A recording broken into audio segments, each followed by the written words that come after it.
আল্লাহ জানেন তুমি অপেক্ষা করছো। আল্লাহ জানেন তুমি ক্রমাগতভাবে তার দরজায় কড়া নাড়ছ। আল্লাহ জানেন তুমি উত্তরের জন্য অপেক্ষা করছো। আল্লাহ জানেন তুমি কি পরিমাণ তোমার চোখের পানি ফেলছো। আল্লাহ জানেন তোমার রাত কতটা নিদ্রাহীন ছিল। আল্লাহ তোমার সমস্ত কষ্ট জানেন।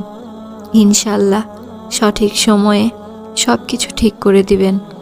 ছিঁড়ে ফেলো অতীতের সকল পাপের অধ্যায়। ফিরে এসো রবের ভালোবাসায়।